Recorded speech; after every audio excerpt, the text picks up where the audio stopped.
I'm sitting here with Els Visser in South Africa, about to take on her first race of the season at IRONMAN South Africa, the African Champs. And I'm going to ask her a whole bunch of questions, starting with, have you been to South Africa before? I've been to South Africa before, but not to race. Okay. What were you in South Africa for? I've done a medical internship in Tygerberg Hospital in Cape Town. Ah, your other career before you were... My other career, yes. Right, we'll get to that in a minute. We'll ask you about that career. But right now, let's just talk about IRONMAN South Africa. You ready for this race? I think I'm ready, yes. It is still a little bit of a question mark. My winter was a bit different than other winters I've had, so I don't really know where I'm at, but I'm definitely excited and ready to go. One way to find out where you are is to jump into an African Championships Ironman Pro Series Ironman, and no, let's just see where I am for the season. You're doing a bit more than that though, because last year you were a wild card for the T100. This year you're a contracted athlete for the T100. And the first race for the T100 is 6 days after this Ironman. Yeah, I don't want to think about that right now, but I believe you are right, yes. It's quite a start to the season. You're jumping in. Yeah. Yes, yeah. What is the motivation behind that? Why are you doing Ironman? Were you not tempted to just do the T100 series, or do you have to do this one for the Pro Series? Are you looking at the Pro Series and the T100? Are you doing a Cat Matthews on us this year, or is it just the T100 and this one was just to qualify for Kona? Yeah, well, I think we all know that I really like to race a lot,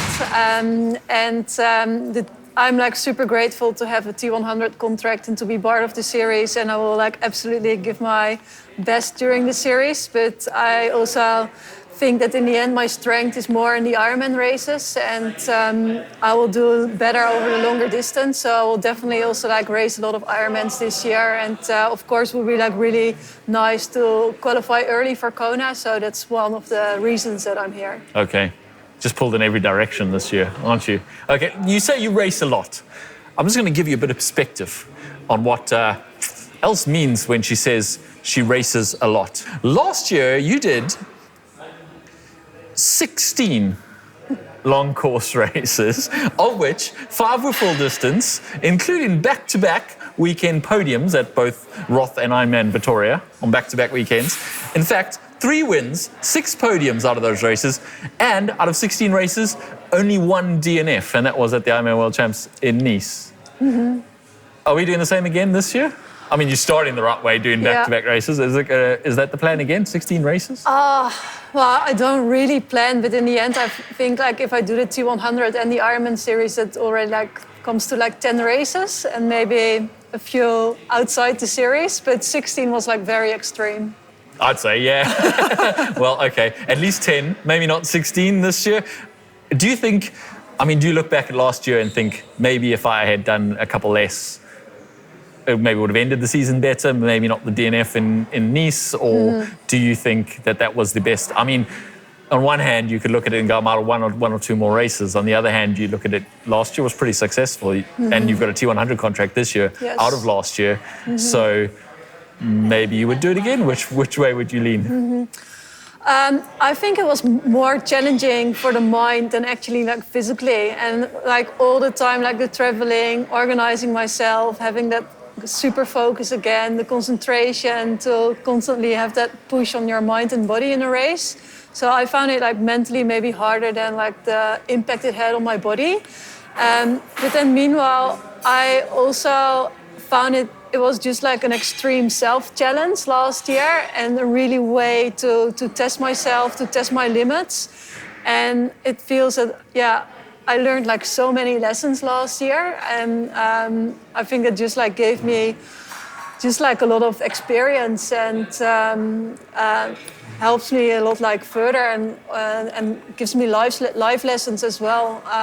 And then also in the end, because we didn't approach all the races as like a super big race or a highlight race, we also did lots of races as a training. I think in lots of races I gained a lot of fitness, and I actually came stronger out the race than how I went into the race. Now that sounds like the philosophy of a certain coach that I know quite well. Who is your coach? That's Brett Sutton. Okay, and how long has Brett been your coach for? He is coaching me now. I think this is our 4th year together. Okay. Yes.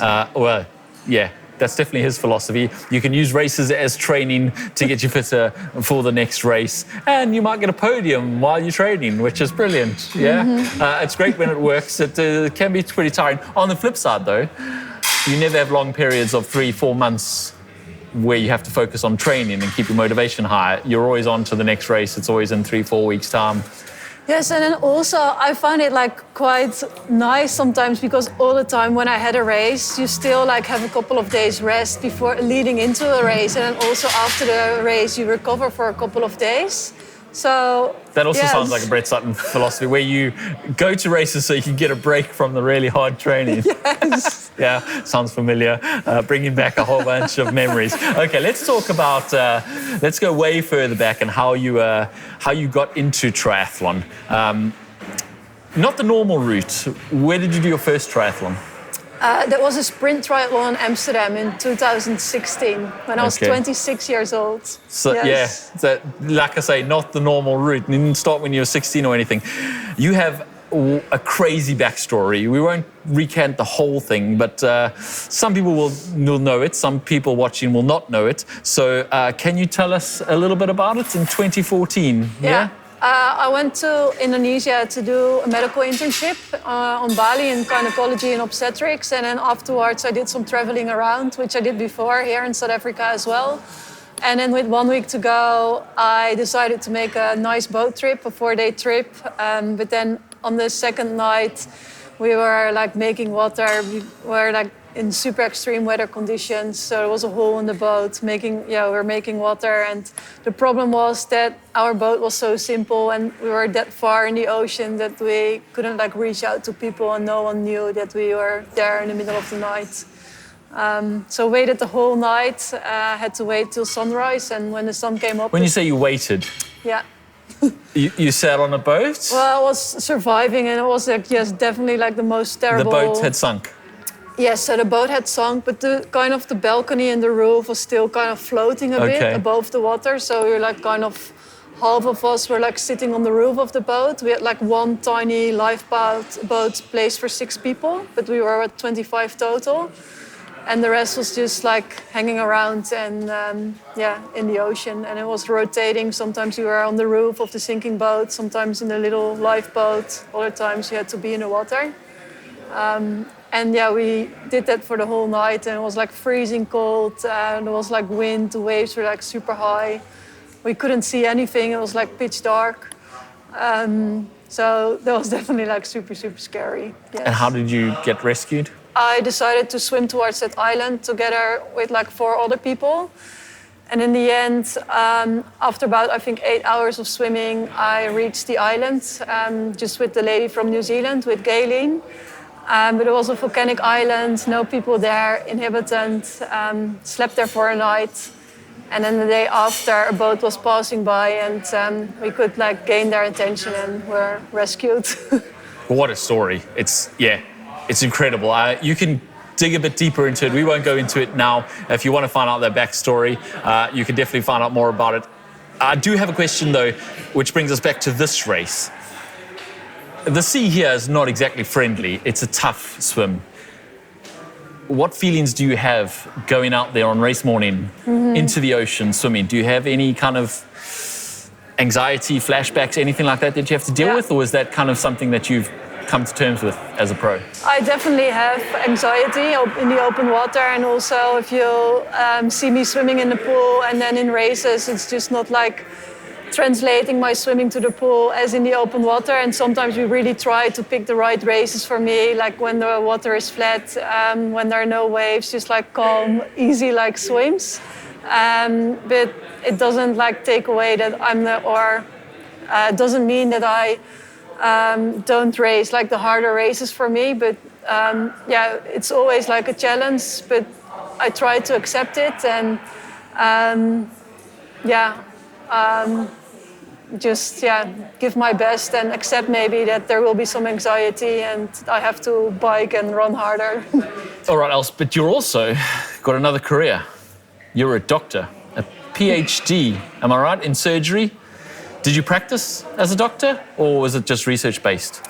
Straight after my medical studies, so I've studied like 6 years to become a general doctor, and then I started the PhD in surgery because you kind of, in the Netherlands, you have to do your PhD first before you can enter the specialty. And I finished that and then decided to focus more on sport.